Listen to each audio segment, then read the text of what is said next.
कि यहाँ लगातार बीएलओ आत्महत्या कर रहे हैं, लगातार आत्महत्या कर रहे हैं। और हमारे राष्ट्रीय अध्यक्ष जी सीधे तौर पे जहां कोई बीएलओ मर रहा है उसके लिए वो 2 लाख रुपए घोषणा की है। मैं कह रहा हूं आपके चैनल के माध्यम से कि हम लोग मांग करते हैं कि ये जो बीएलओ मर रहे हैं उन बीएलओ को ये सरकार कम से कम एक बीएलओ जो आत्महत्या कर रहे हैं उनके परिवार को 1-1 करोड़ रुपया देने का काम करें। कि बीएलओ के ऊपर इतना दबाव बन रहा है कि ज्यादा से ज्यादा अल्पसंख्यकों का वोट काटा जाए, ज्यादा से ज्यादा ओबीसी का वोट काटा जाए। एक साजिश हो रही है। ये बीएलओ के ऊपर मानसिक दबाव बनाया जा रहा है कि ज्यादा से ज्यादा समाजवादी विचारधारा के वोटरों को काटो। अब वो तैयार जब नहीं हो रहे हैं, बैलेट से समाजवादी पार्टी हर जगह जीत गई है। अभी पिछला चुनाव भी देख लीजिए, बैलेट पे समाजवादी पार्टी जीत जाती है, ईवीएम में सारा खेल ईवीएम से होता है। अभी ईवीएम हट जाए, इनका पता नहीं चलेगा कहां गए हैं, कहां चले गए। घोटाले के बाद ईवीएम में घोटाला करने के बावजूद हम लोग इतना मुस्तैद हैं, वोट के अंतर इतने ज्यादा हो जाते हैं कि ये लोग वहां पे फेल हो जाते हैं। यद्यप ये लोग सातिराना दिमाग लगाए हुए हैं और हम लोग भी पूरी मुस्तैदी से कमर कस के लगे हुए हैं कि इनकी चाल हम उत्तर गठबंधन चुनाव आयोग से है, बीजेपी का गठबंधन ईडी से है, बीजेपी का गठबंधन सीबीआई से है। तो बीजेपी जो गठबंधन है, बीजेपी गठबंधन तो ईडी मेरे साथ है, सीबीआई मेरे साथ है, चुनाव आयोग मेरे साथ है, ईवीएम मेरे साथ है, तो कोई क्या कर लेगा। ये ईवीएम, ईडी, सीबीआई वो चुनाव के पहले ही वो बोल दे रहे हैं कि मैं उतना सीट जीत रहा हूं, इतना सीट जीत रहा हूं। अरे भैया ये क्या हो रहा है, हिंदुस्तान में हो क्या रहा है। आप 100 सीट लेके आते हैं, 89 जीतते हैं। आप क्या हो रहा है। जो टिकट देते हैं उपेंद्र कुशवाहा का देख लीजिए, बाप रे बाप, लोकतंत्र शर्मिंदा है। जो व्यक्ति राज्यसभा का सांसद है वो अपनी पत्नी को टिकट देता है, उसका बेटा जो दुधमुहा बच्चा कहा जाएगा, कम से कम नहीं कुछ तो 12-15 साल कोई आदमी राजनीति में आवे तो परिपक्व माना जाएगा। लेकिन कितना बड़ा देश का दुर्भाग्य है कि जो व्यक्ति न एमएलए है न एमएलसी है, न कहीं उसका राजनीतिक कहीं जो है उसका योगदान है। जब पत्रकार पूछते हैं कि आप बताइए कैसे आपको मंत्री बनाएगा, तो व्यक्ति कहता है पापा से पूछिए। बिहार में तेजस्वी यादव के साथ आम जनमानस चलता था, जहां कार्यक्रम होते थे जनसैलाब उमड़ता था। लेकिन क्या हुआ, वो समझ नहीं पाए उस चीज को, वो बीजेपी को समझ नहीं पाए कि किस सातिर आदमी के साथ। भारतीय जनता पार्टी जैसी परिवारवादी पार्टी कौन सी पार्टी है बताइए, जहां पे एक पति अपने पत्नी को टिकट बांट रहा है, सिंबल दे रहा है, उनको टिकट दे रहा है। एक बाप जो है अपने बेटे को मंत्री बना रहा है। समझी कहा कि मारा सिक्सर के 6 गोली छाती मेरे, ये पावर होला बस अहिर जाति में। तो आपको लगता है कि ऐसे गानों ने आरजेडी को नुकसान पहुंचाया? बिल्कुल नुकसान पहुंचाया, कमर कस लिया, एक भी वोटर छूटेंगे नहीं, बिल्कुल एक भी वोटर छूटेंगे नहीं।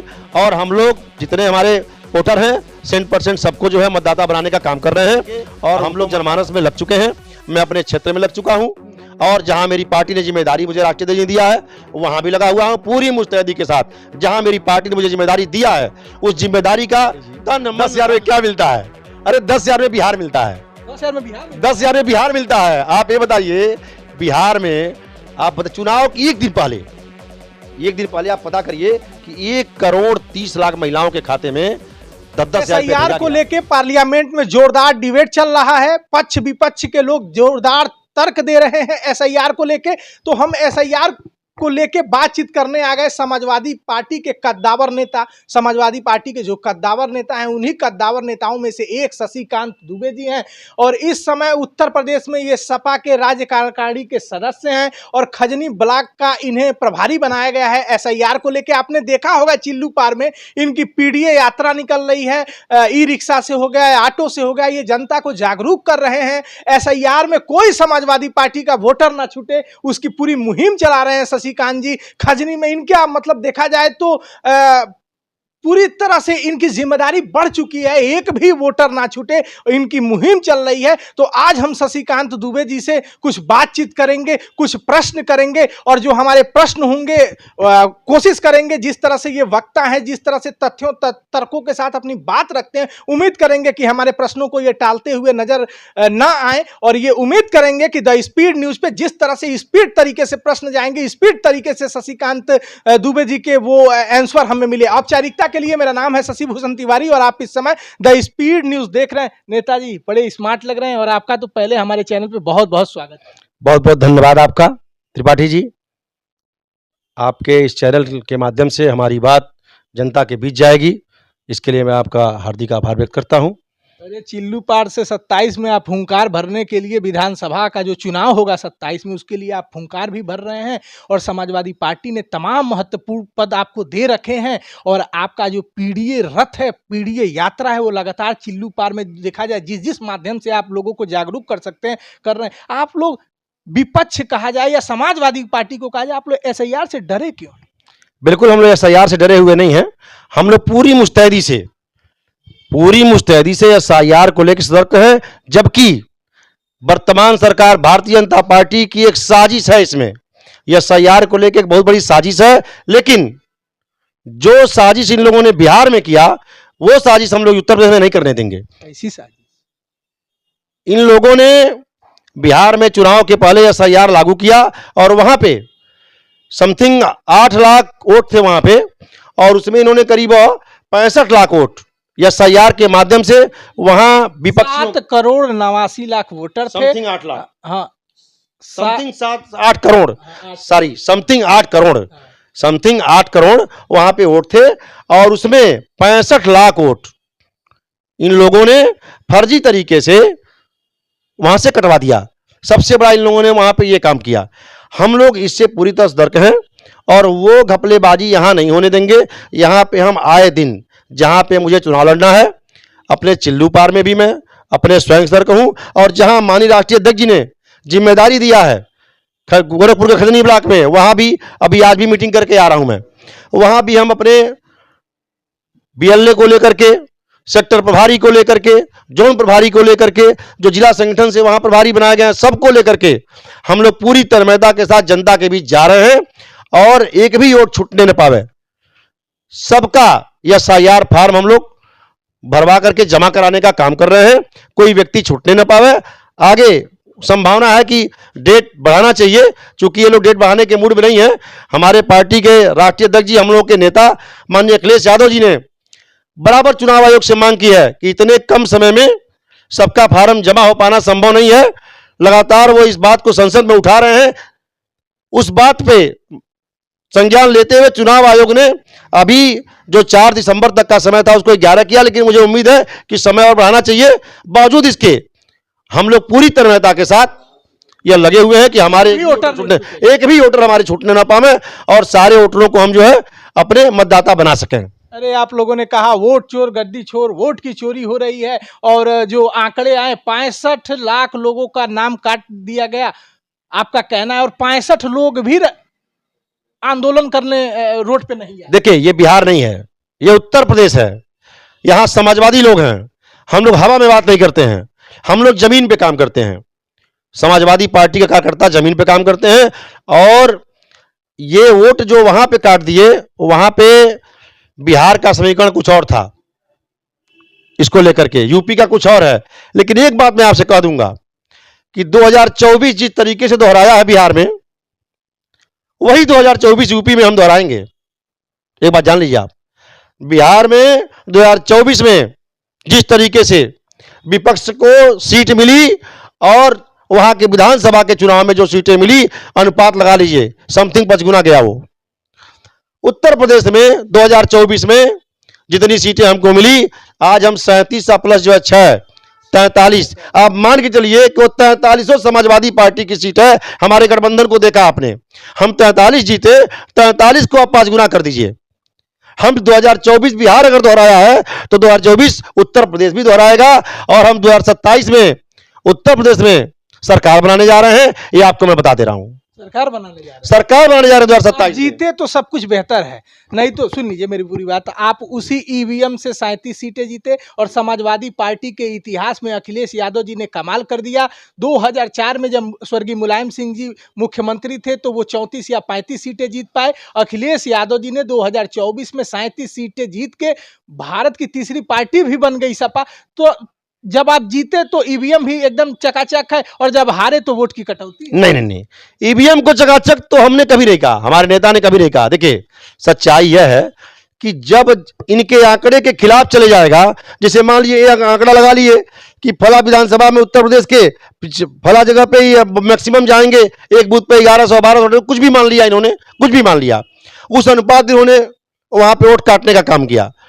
बिहार में ऐसे ही काम किया इन्होंने। एसआईआर के माध्यम से आपका कहना है कि बीजेपी वोट काटेगी? बीजेपी वोट काटेगी, निश्चित वोट काटेगी, निश्चित वोट काटेगी। हम लोग प्रयास करेंगे वोट कटने ना पावे। अब रह गया सवाल ही कि जो हम लोगों ने चुनाव, जो आपने कहा 37 जीता, अच्छा गठबंधन जीता हमारा, 43 जीते, तो इतने बड़े पैमाने पे जीते, इनके सोच से परे हो गया, वो इनके सोच से परे रहा और इस बार भी सोच से परे रहेगा। हम लोग यद्यपि हमेशा ईवीएम को लेकर के सतर्क हैं, ईवीएम से घोटाला होगा, ईवीएम जनहित में सही नहीं है, ईवीएम के खिलाफ हमारा आंदोलन सर्वदा रहेगा।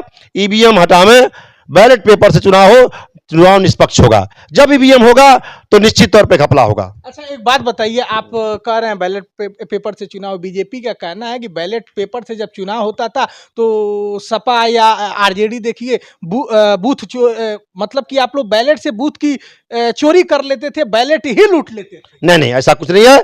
बैलेट से चुनाव निष्पक्ष हुआ, ये जो आरोप लगता है निराधार है, ऐसा कोई आरोप नहीं है।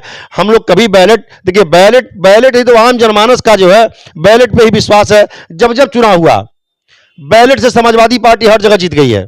अभी पिछला चुनाव भी देख लीजिए, बैलेट पे समाजवादी पार्टी जीत जाती है, ईवीएम में सारा खेल ईवीएम से होता है। अभी ईवीएम हट जाए, इनका पता नहीं चलेगा कहां गए हैं, कहां चले गए। ये तो कहिए कि इनके घोटाले के बाद, ईवीएम में घोटाला करने के बावजूद हम लोग इतना मुस्तैद हैं, वोट के अंतर इतने ज्यादा हो जाते हैं कि ये लोग वहां पे फेल हो जाते हैं। यद्यपि ये लोग सातिराना दिमाग लगाए हुए हैं और हम लोग भी पूरी मुस्तैदी से कमर कस के लगे हुए हैं कि इनकी चाल हम उत्तर प्रदेश में नहीं चलने देंगे। भारतीय जनता पार्टी के कार्यकर्ताओं का हौसला भी बढ़ा हुआ है, भारतीय जनता पार्टी का भी हौसला बढ़ा हुआ है। जिस तरह से लोकसभा के चुनाव में भारतीय जनता पार्टी ने नारा दिया अब की बार 400 पार और जनता ले आई 240 पे, तो बीजेपी का कहना है कि कांट की हांडी बार बार नहीं चढ़ेगी। मतलब आप लोगों ने आरक्षण खत्म हो जाएगा, संविधान खत्म कर दिया जाएगा, जो नरेटिव चला है, बीजेपी ने कहा हम लोग सब कुछ ठीक कर लिए हैं। देखिए 24 के बाद चुनाव हुआ, हम महाराष्ट्र जीते, हरियाणा जीते, 27 साल का सूखा समाप्त हमने दिल्ली में किया, हमने बिहार जीता। आप लोग घबराए हुए हैं। बीजेपी का कहना है बिहार तो झांकी है, यूपी बंगाल बाकी है। बिल्कुल गलत। बीजेपी ये सपना देख रही है, बीजेपी सपना देख रही है। हाँ, बीजेपी के पास एक चीज है, बीजेपी जो षड्यंत्र करके, वो एसआईआर का षड्यंत्र हुआ। जैसे मान लीजिए हमारा गठबंधन तो आपने देखा ही, हमारे गठबंधन कितने स्वच्छ गठबंधन रहे। बीजेपी को यह बल है कि मैं तो, मेरा गठबंधन, बीजेपी गठबंधन चुनाव आयोग से है, बीजेपी का गठबंधन ईडी से है, बीजेपी गठबंधन सीबीआई से है। तो बीजेपी जो गठबंधन है, बीजेपी गठबंधन, तो वो लोकतंत्र को किस तरीके से भ्रष्ट किया जाए, इनका, जैसे चुनाव आयोग को ही इन्होंने जो है आज के डेट में, बताइए, जिस चुनाव आयोग पर इतना भरोसा होता था, और वह चुनाव आयोग, ये स्थिति कभी कभी आ जाती है कि वो कार्यालय छोड़ के भाग जाते हैं। ये स्थिति आ रही है और पूरा देश देख रहा है। तो इनका गठबंधन देख लीजिए आप। इनको यह है कि जब ईडी मेरे साथ है, सीबीआई मेरे साथ है, चुनाव आयोग मेरे साथ है, ईवीएम मेरे साथ है, तो कोई क्या कर लेगा। ये ईवीएम, ईडी, सीबीआई, चुनाव आयोग, इसके बल पे बोल रहे हैं। बीजेपी का कहना है जनता के बल पे नहीं बोल रहे हैं। घबराई हुई है। बीजेपी का स्ट्राइक रेट देखिए, 101 सीट पे जीतती है, 89 सीटें जीत जाए, 101 सीट पे वो चुनाव लड़ती है और सीटें जीतती है 89। देख लीजिए 160 बोले, बिहार देख लीजिए, बोले 160, हो गया 200 के ऊपर। उनको खुद पता नहीं था कि हमें क्या हो रहा है। आप ये बताइए, इस तरीके का पहले ही जिस देश का गृह मंत्री बोल रहा हो, देश का प्रधानमंत्री बोल रहा है, जिस पार्टी का, वो व्यक्ति बोल रहा है, इस तरह नैरेटिव सेट किया जा रहा है कि जो बोल रहे हैं, पहले ही वो चुनाव के पहले ही वो बोल दे रहे हैं कि मैं उतना सीट जीत रहा हूं, इतना सीट जीत रहा हूं। अरे भैया, ये क्या हो रहा है? हिंदुस्तान में हो क्या रहा है? आप 100 सीट लेके आते हैं, 89 जीतते हैं। यहाँ पे क्या हो रहा है? जो पार्टी 20 साल तक सरकार में रही वहां पे, और उसके खिलाफ बताइए विपक्ष में यही स्थिति है। सोचने वाली है बात है, देश को सोचना चाहिए इस बात को कि कितना बड़ा जो है, किस तरीके से ये फ्रॉड और साजिश हो रही है। केवल ये जो हमारे देश का तंत्र है, जो सुरक्षा तंत्र है, जो चुनावी तंत्र है, जो व्यवस्था है, उस व्यवस्था को ही बीजेपी हाईजेक कर ली है और उसके बल पर जनता उनके साथ नहीं है। निष्पक्ष चुनाव हो जाए तो आज वो यूपी ने पूरे देश से खत्म हो जाएंगे, लेकिन उनका चुनाव साजिश से है। उनका जो गठबंधन है, सीधे तौर पर मैं दोबारा कह रहा हूं, उनका गठबंधन इतना गलत है। बताइए, गठबंधन करना चाहिए पार्टी से, तो पार्टी गठबंधन क्या है? उनकी पार्टी है, देख लीजिए आप। ये गठबंधन होता है उनका नीतीश कुमार जी गठबंधन करते हैं उनके जो उपेंद्र कुशवाहा जी से, आप बताइए जीतन राम मांझी से जो टिकट देते हैं, उपेंद्र कुशवाहा का देख लीजिए, बाप रे बाप, लोकतंत्र शर्मिंदा है। जो व्यक्ति राज्यसभा का सांसद है वो अपनी पत्नी को टिकट देता है, उसका बेटा जो दुधमुहा बच्चा कहा जाएगा, कम से कम नहीं कुछ तो 12-15 साल कोई आदमी राजनीति में आवे तो परिपक्व माना जाएगा। लेकिन जिस व्यक्ति को अभी नया नया वो व्यक्ति आता है, उसका नाम आता है सीधे तौर पे कि आपको मंत्री बनाया जाता है। हे देश की जनता, कितना बड़ा देश का दुर्भाग्य है कि जो व्यक्ति न एमएलए है, न एमएलसी है, न कहीं उसका राजनीतिक कहीं जो है उसका योगदान है। जब पत्रकार पूछते हैं कि आप बताइए कैसे आपको मंत्री बनाएगा, तो व्यक्ति कहता है पापा से पूछिए। वो मंत्री बोलता पापा से पूछिए। ये बीजेपी का चेहरा जो बीजेपी के पास है, बीजेपी के साथ अगर आप बताइए, मुझे लगता है कि उनकी चिराग पासवान जी का जो है, उनकी पार्टी को 29 कितनी सीट दी गई थी? 29 सीटें दी गई थी, 19 और 19 सीट जीते। वो संभव है? अरे जनता का समर्थन मिला। बिल्कुल नहीं, बिल्कुल नहीं, जनता का जनादेश एकदम नहीं, निराधार। आप बताइए, जिस व्यक्ति के साथ बिहार में तेजस्वी यादव के साथ आम जनमानस चलता था, जहां कार्यक्रम होते थे जन सैलाब उमड़ता था, लेकिन क्या हुआ? वो समझ नहीं पाए उस चीज को, वो बीजेपी को समझ नहीं पाए कि किस सातिर आदमी के साथ मैं चुनाव लड़ रहा हूं। वहां पे जनमानस तेजस्वी यादव के साथ था, राष्ट्रीय जनता दल के साथ था, लेकिन वो समझ नहीं पाए इनकी चाल को। इन लोगों ने पहले ही कहते हैं सबसे बड़ी परिवारवादी पार्टी समाजवादी पार्टी है, आरजेडी है, कांग्रेस है। अरे बाप, अच्छा बताइए, भारतीय जनता पार्टी जैसी परिवारवादी पार्टी कौन सी पार्टी है बताइए, जहां पे एक पति अपने पत्नी को टिकट बांट रहा है, सिंबल दे रहा है, उनको टिकट दे रहा है।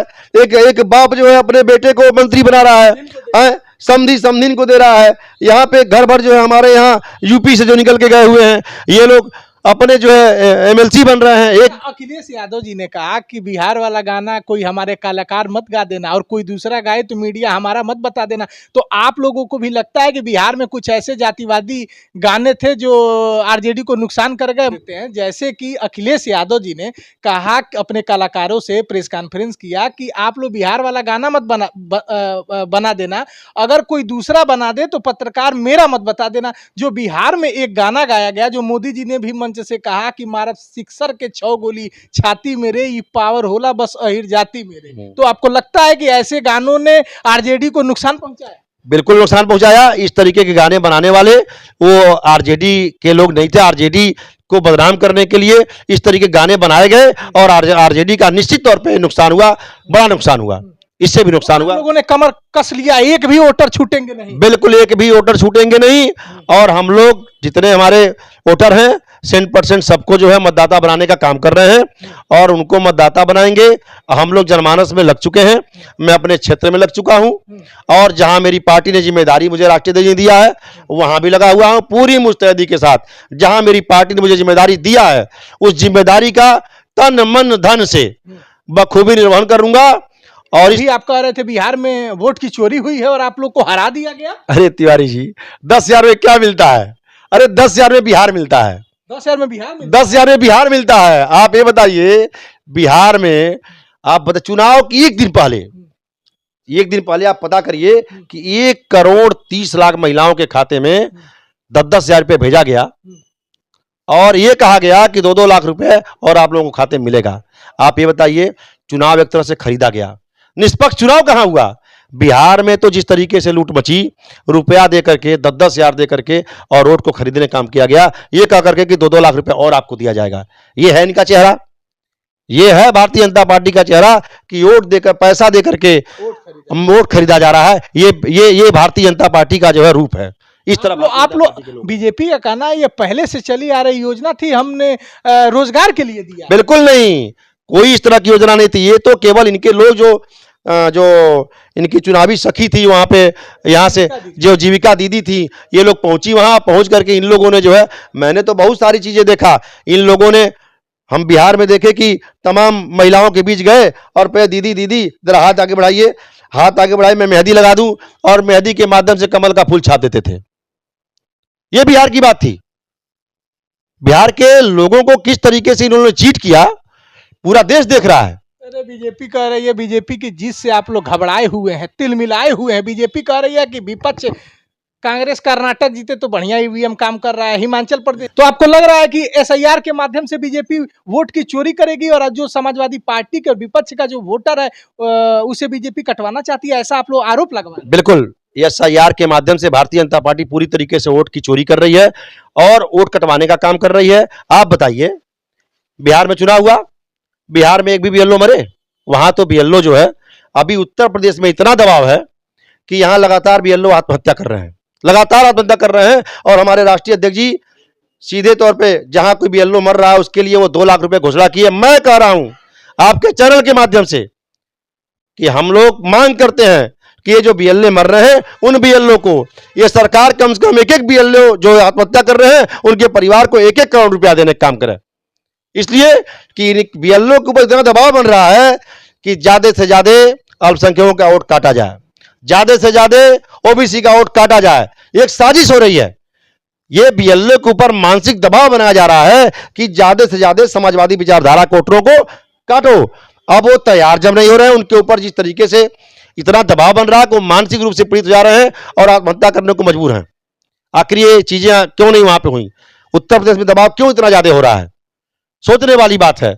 एसआईआर के माध्यम से भारतीय जनता पार्टी पूरी तरह से लूट मचाई हुई है और वोट चोरी का काम सीधे तौर पे कर रही है, जो सीधे दिख रहा है आपके सामने कि ये लोग बीएलओ पे दबाव बना करके चाहते हैं कि इनका वोट जो है सफाया कर दिया बीजेपी जाए। कह रही है जीते आप लोग तो ठीक है, बीजेपी कह रही थी 80-80 आई बीजेपी 62 से 33 पर, आप आ गए समाजवादी पार्टी के इतिहास में सर्वाधिक सीटें जीत के 37 पे, अगर गठबंधन मिला दिया जाए तो 43 पे। बीजेपी कह रही थी अब की बार 400 पर आई 240 पे। तो आप लोग जीते तो ठीक है, कांग्रेस ने कर्नाटक में अपनी सरकार बना ली, हिमाचल प्रदेश में बना ली, तेलंगाना में बना ली, आपका एक गठबंधन भाई इंडिया गठबंधन के आप हिस्सा हैं, झारखंड में सरकार बन जाए, बंगाल में सरकार बन जाए और कश्मीर में सरकार बन जाए तो सब बढ़िया है। और जब बीजेपी जीते तो वोट की चोरी, और उनका कहना है जब विपक्ष जीते तो सब कुछ बेहतर। देखिए, देश की राजनीति में देश की दिशा और दशा तय करने वाला यूपी है। यूपी से होकर के जो है देश की राजनीति तय होती है, पूरा हिंदुस्तान इस बात को जानता है। उत्तर प्रदेश पे इन लोगों की पैनी नजर है, उत्तर प्रदेश पे लोग नजर गड़ाए हुए हैं कि उत्तर प्रदेश किसी तरीके से मेरे हाथ से निकलने न पावे। चूंकि उत्तर प्रदेश की जनता जागरूक है, उत्तर प्रदेश के लोग, यहाँ हमारा जो पीडीए समाज है, पीडीए के लोग जो है पूरी तरह से जाग चुके हैं। अब उनके अंदर खलबली मच चुकी है कि देख रहे हैं यहाँ पे पिछड़ा, दलित, अल्पसंख्यक और अगड़े ये समाज के लोग जो हैं, जो पीड़ित समाज के लोग हैं, ये सारे एक जाई हो गए हैं और इनकी करतूतों से वाकिफ हो गए हैं। पिछले बिहार के चुनाव को लेकर के, अन्य जो चुनाव की बातें हैं उनको लेकर के 2024 में जिस तरीके से हमने यहाँ पे हिंदुस्तान की तीसरी पार्टी बनकर के हमने दिखाया और 27 का चुनाव आ रहा है, जिस तरीके से 2024 में हम लोगों ने इतिहास रचने का काम किया है, उसी तरीके से 2027 में इतिहास रचेंगे और उत्तर प्रदेश में अपनी सरकार बनाएंगे। हमारे नेता समाजवादी पार्टी के राष्ट्रीय अध्यक्ष माननीय अखिलेश यादव जी मुख्यमंत्री बनेंगे, ये मैं आपको दावे के साथ कहता हूं। बीजेपी कर रही है 47 तक कोई वैकेंसी नहीं, बिल्कुल गलत कर रही है। वो मुंगेरी लाल के हसीन सपने देख रही है, उनका सपना चकनाचूर होगा 2027 में। मैं अभी कह रहा हूं आपसे, 2027 में समाजवादी सरकार बनेगी उत्तर प्रदेश में और श्री अखिलेश यादव जी उत्तर प्रदेश के मुख्यमंत्री बनेंगे। हमारे साथ बातचीत कर रहे थे समाजवादी पार्टी के कद्दावर नेता, शानदार वक्ता, और जब भी अपनी बात रखते हैं तथ्य और तर्कों के साथ रखते हैं, चिल्लू पार से अपनी हुंकार भर रहे हैं। एसआईआर के जो हो रहा है यूपी में, एक भी वोटर ना कटे इसके लिए जागरूकता अभियान चला रहे हैं, पीडीए यात्रा चला रहे हैं और इस समय इनको खजनी का ब्लॉक का प्रभारी बनाया गया है। अभी वहीं से आ रहे थे, हमने इनसे समय लिया और जितने भी हमने प्रश्न पूछे अपने चैनल द स्पीड न्यूज पे, इन्होंने स्पीड तरीके से बताया और किसी भी प्रश्नों को टालते नजर नहीं आए, जो इनकी खासियत भी है। मुखर होकर बोलते भी हैं शशिकांत जी। तो ऐसी ही खबरें अलग अलग जगहों से दिखाने की कोशिश करेंगे कि कोई खबर खास क्यों है। नमस्कार।